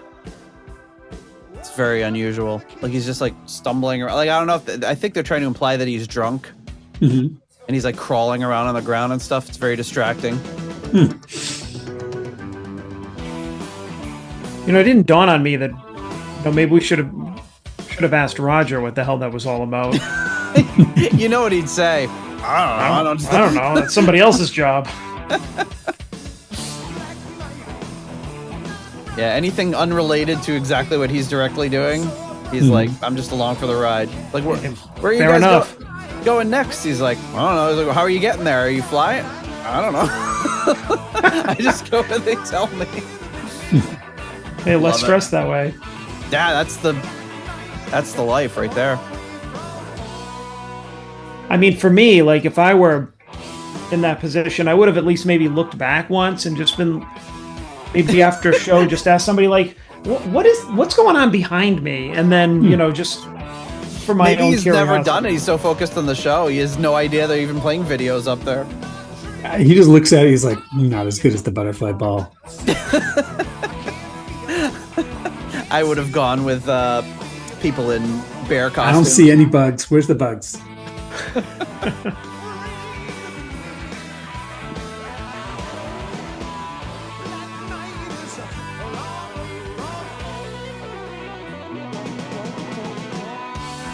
So this is after he recovered from the broken finger, a few months later.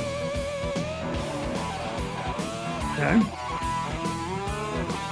We need to have a timeline on the show notes that shows all the songs in chronological order where the finger break was, so you can know if it's pre or post. In every song, there's an Easter egg. Find out where he broke a finger in that song.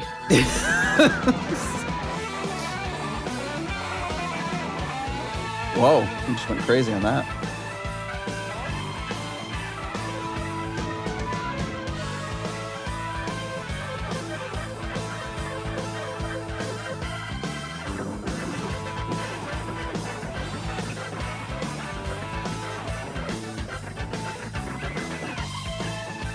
So the last song on this is Hush. That was a live jam in the studio at Hook End Manor. Which is kind of where they reclaimed the song, and they play it to this day now as one of their encores usually. It's an old recording studio that was previously owned by Trevor Horn and David Gilmour.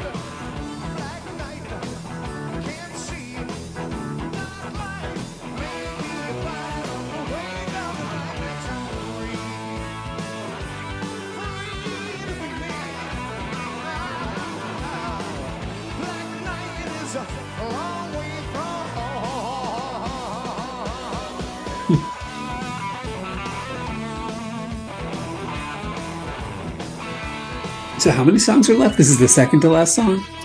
No, they're doing where are we? They do Woman from Tokyo and Smoke on the Water, which is weird because Woman from Tokyo doesn't seem to be one of the encores, and then it ends with the studio jam of Hush.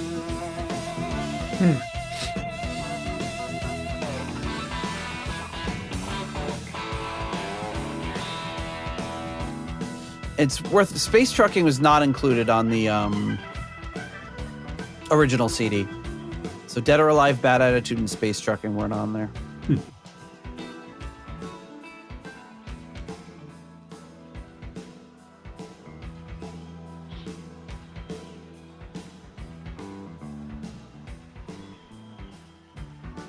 Just been talking to some of your friends.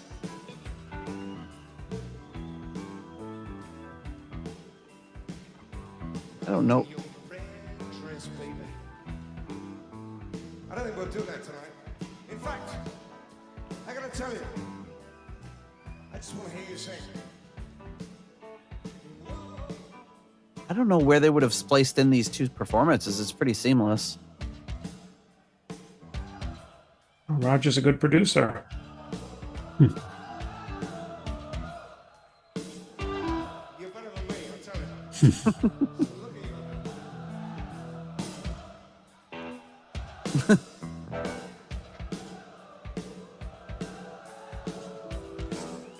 Terrible experience. What did he say? He said something about a terrible experience.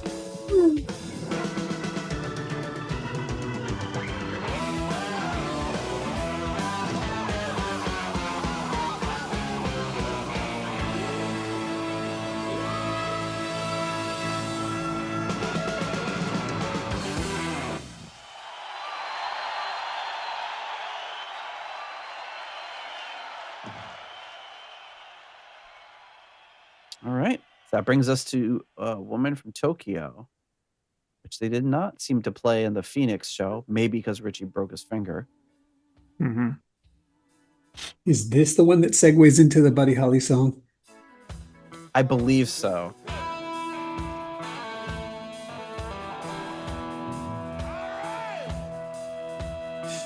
Sounded a little like Ozzy there. All right. We're going to have a riot! Clap your fucking hands! Well, write it down and let me know, because I haven't got a clue. All right.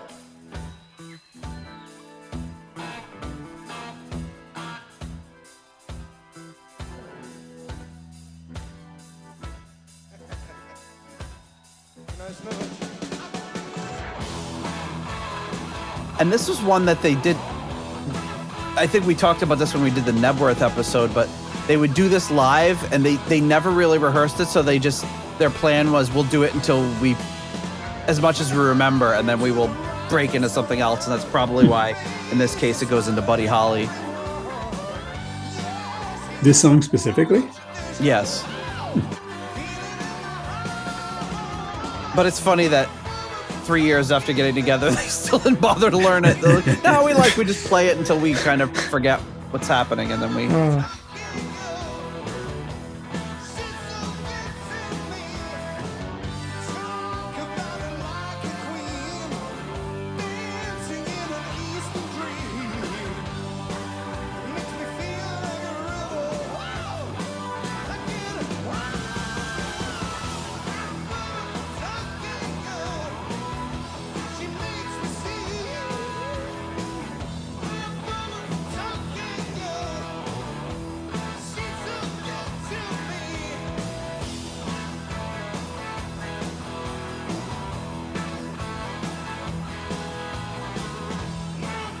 This is the part where they start to lose it. I mean, she's so good to me.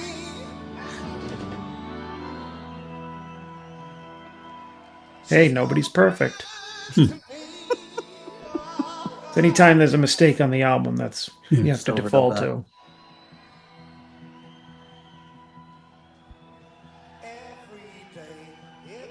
There we go. You know what? I do remember this now. Mhm. Yeah. What loss?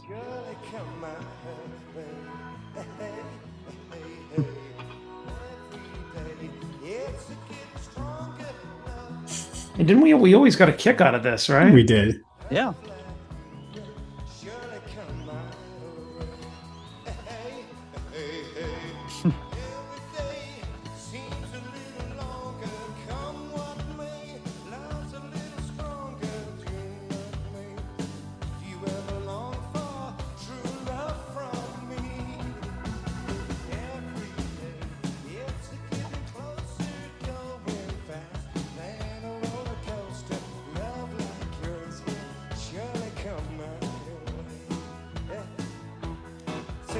tell you, it's weird, really. Saw the Buddy Holly story on TV today. Well, that'll be the day. That'll be the day. No, choose the right key. Wow. Wow. Give us a clue. Great film. Did you see it? Buddy Holly, what a loss. What a loss. I know he's serious. That's what makes it funny. What we do like this. We always used to fool around at the end. Hope you don't mind. You don't He just like completely But- forgets where he is and what he's doing. Oh, buddy, hey, anybody see that movie? Oh, what a loss. But he said it sounds like he was being a wise ass. Buddy It Holly, does. what a loss. One way to bring the proceedings to an end. You know what? I do remember that very specifically. So I think that we all listened to that Yes. like together, got a kick out of it. Buddy Holly, what a loss! What a loss! What a loss. What a loss. Smoke on the water, obviously. This is Norway, Oslo again. Now, one thing they would do in this in the 80s was they would switch and Roger would play guitar during this and Richie would That's play kinda bass, Really? which I think they did in Nebworth. I don't know if they were doing it here.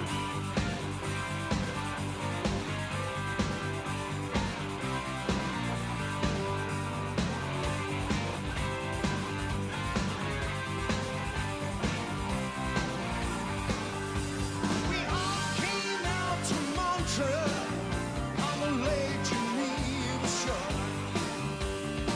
to make records with a moonlight. Looks like there might be a video of this show somebody shot.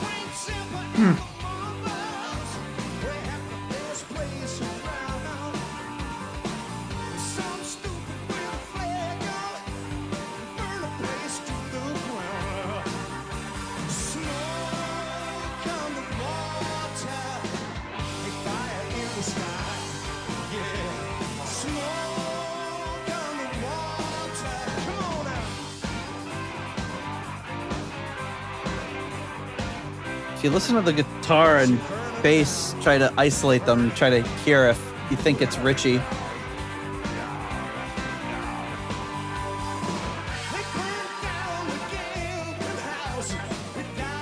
That sounds like it's probably Richie. Yeah, that's Yeah. Richie. I don't think Roger's going. Yeah, until then I was on the fence.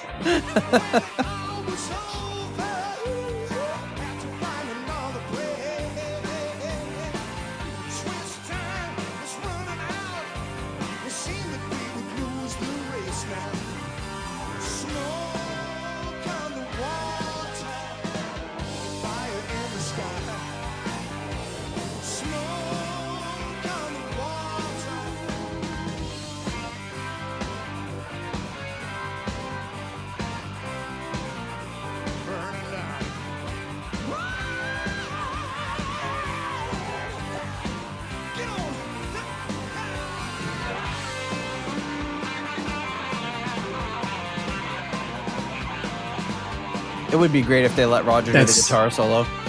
This is Roger, definitely.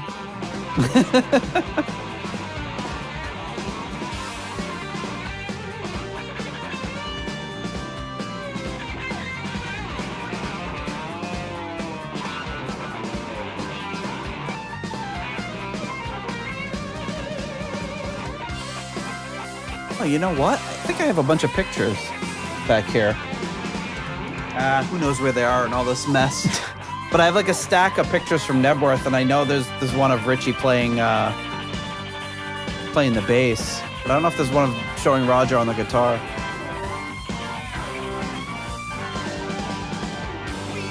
I don't know, after hearing that solo, now I'm wondering if it could be Roger.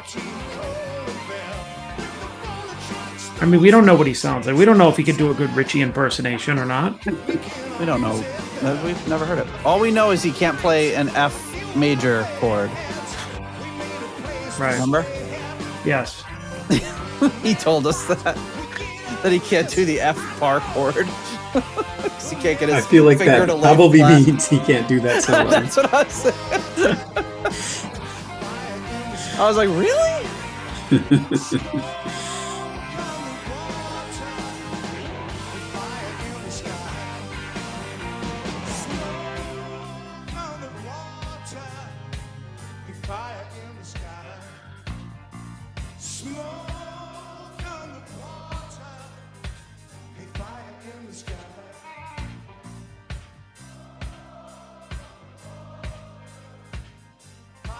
in the sky.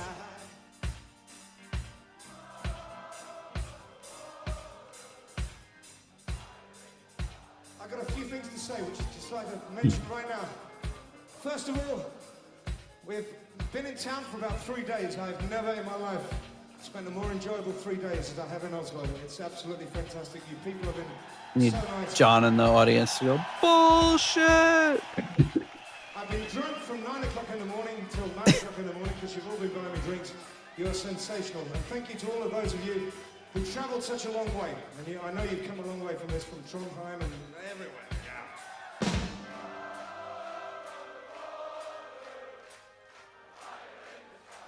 I can't hear you.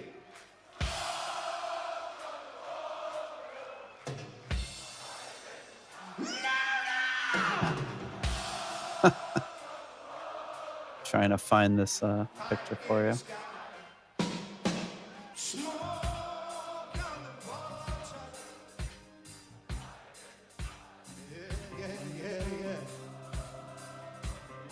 I still can't hear you.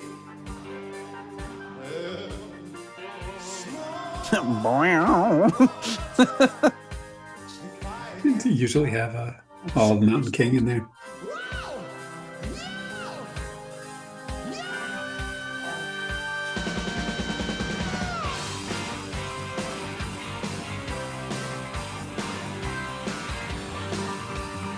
Another thing I remember thinking when he's like, I've been drunk from 9 o'clock in the morning to 9 o'clock at night.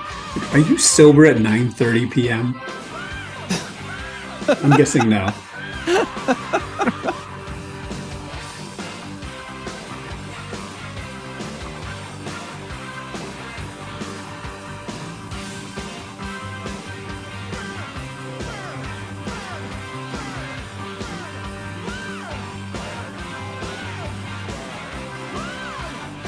He's like, burn!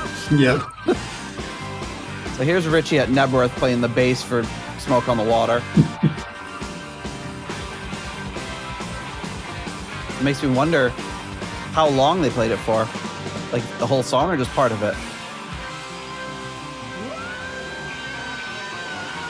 Cool pick, though.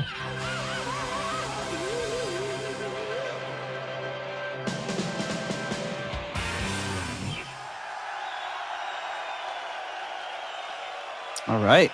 Now, on to the Hook End Manor. You are fantastic. Thank you. So good. Every one of you. So pretty common to put like a studio recording sort of thing tacked onto a live album. Hmm.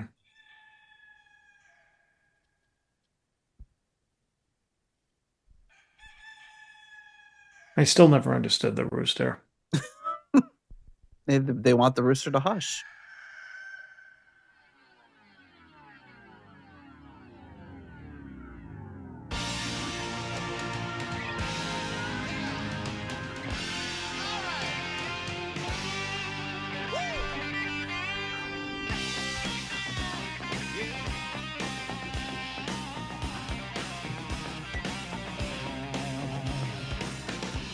I don't really remember this that well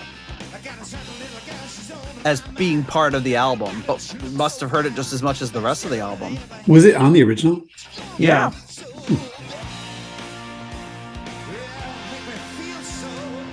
So they do this This is the one thing that I do remember about this album.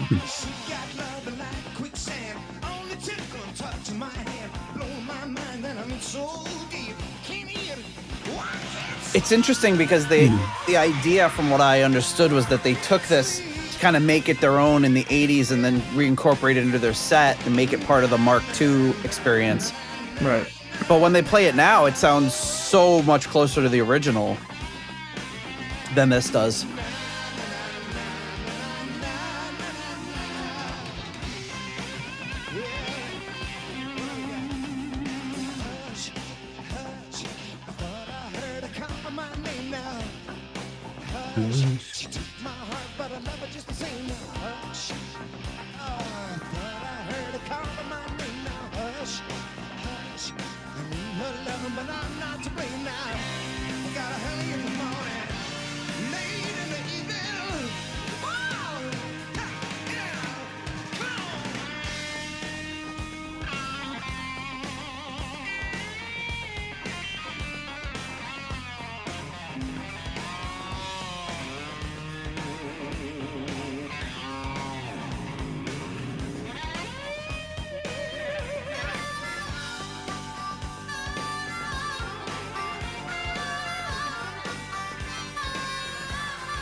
So according to Setlist FM, they've played this 1,599 times.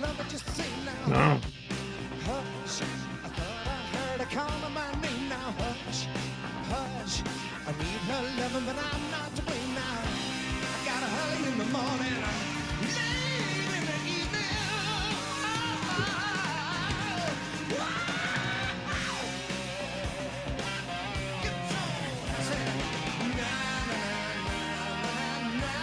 Trying to find the breakdown by the years, but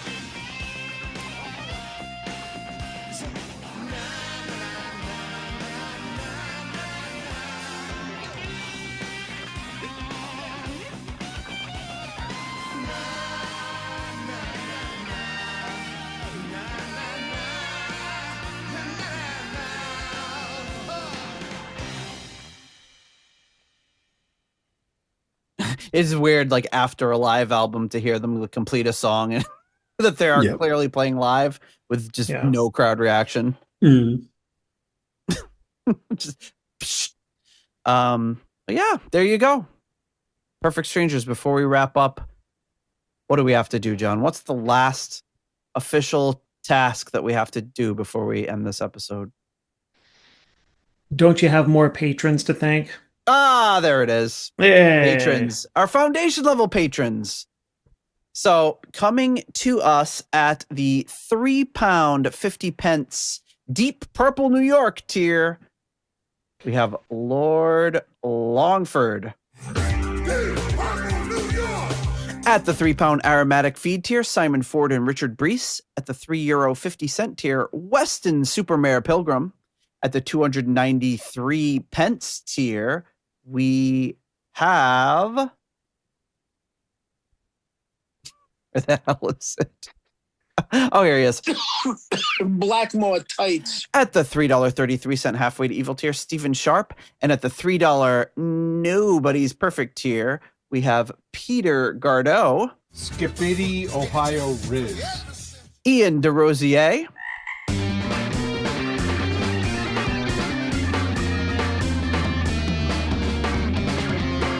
Mark Roback. Stuart McCord. Ivan Fieldboo.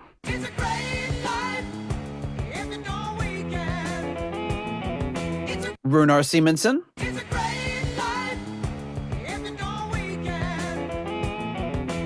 Ruinous Inadequacies, Corey Morissette. Then we have...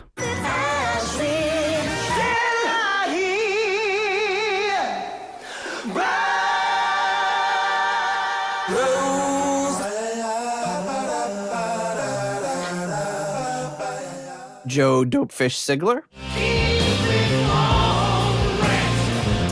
Adam Cork, Tim Wood, Steve Down to Earth Kohler, Michael, Matt R, and Jesus Christ Superstar.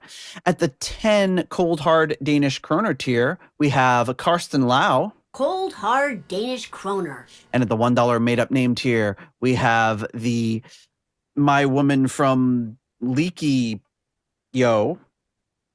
Mausoleum, Stephen Somerville, the Cachero 1999 Fanatic, Hank the Tank, Private Eyes, Ashen Lionel, Zwapper the Electric Alchemist, Anders Engstrom, ICDC, Derpal Purple, David Haddam, Graham Bonnet's Disco Pants and Haircuts. I said, Graham, you know, our audience expects you to be a bit more dirty. Disco Pants and Haircuts, yeah. I'm just going to put my guitar across his head. Eddie Lyon. Homosexual. And Sick Tone. Where is she? Where is she? She's just about to close up the library. Thank you so much to all of you for your generous support of the Deep Purple podcast. I always wonder, like, which ones are new from the last time Paul was on, which ones are maybe a lot of new ones. Yeah, I think all of them. I don't remember the sound clips from last time I was on. No, it's been a while. Yeah, it's gotten out of control. we've toyed with, do we do it? Do we not do it? I don't know. People seem to like it. So far we're doing it, but eventually it's going to get out of control or more out of control. More so, well, yeah. Paul, thank you for taking time of your busy schedule in the non-ski resorting Stowe, the non-Deep Purple recording Stowe, to join us. Very, very appreciated. And Yeah. Usually like, what podcast can we find you on? But you are actually on a lot of podcasts these days, aren't you? I am on a lot of Dungeons and Dragons podcasts. So if you listen to a bunch of them, you'll probably hear me around. This is somebody that's like, that's where I know that guy from. I'm sure there's a good crossover, especially with the early Rainbow fans. You know, yeah, I was going to say Richie Blackmore strikes me as the D&D member of Deep Purple. Maybe he listens. If he's a big fan of one of the shows you're on for Dungeons and Dragons, see if you can get him on our show. Or your show, and we'll be guests. Yeah. We'll do a covert interview. Welcome to the Richie and Paul D&D podcast. You've been doing a podcast with them for years. I don't know. Is this important? Should I have mentioned this? We could just sneak in like Deep Purple related questions during the. There's a writer. No questions Paul, I really about Deep Purple. Want to take some time this week to talk about saving throws. Like me and John will be like, yeah, exactly. Sure. Well, it's always a pleasure to chat with you. Great to listen to this album again. It's the first time I've listened to it all the way through in a really long time. Samesers. Yeah, it's definitely a different listen. Going into it now, I think it was more. I enjoyed the more the reunion tracks more than hearing just the. I mean, you know, when you hear Space Truckin' and all that, like for the millionth time, it's like, okay. But, you know, I like how this album, I know you were talking about the fades before, but it's a little better with me now because it's more like a scrapbook of that time of when they were trying to be contemporary and they're filling arenas and they're 80s Deep Purple. You know, so a little less jammy, a little less groundbreaking and experimental than Made in Japan, where that was like a time capsule of those three shows of them being like groundbreaking. And this one is like the snapshot of who they were in the 80s. And so, yeah, in that context, it's a pretty enjoyable album, I think. Yeah. It feels really relaxed. Yeah, it does seem like effortless on their part. Like there's just, they are, regardless of what was going on behind the scenes, they seem so comfortable together on stage. And it would be interesting to hear a similar recent live album, because on their last tour, they played 5 songs from the new album, which is kind of unprecedented for them in the last 20, 30 years. And it was great hearing all those new songs and the new energy that Simon brought to the band. And it'd be cool to have something like that. But it also just might get lost in the mix of they have. I can't even tell you how many live albums they've officially released at this point. But yes, even when we saw them with Steve a few times before Simon joined, it's a very familiar set, even to this day. But I mean, that goes with the turf, I guess, of being a band that's got all those songs that people want to hear. So, but anyway. I guess with that, we will bid you adieu until next episode. John, what's our next episode going to be? Who knows?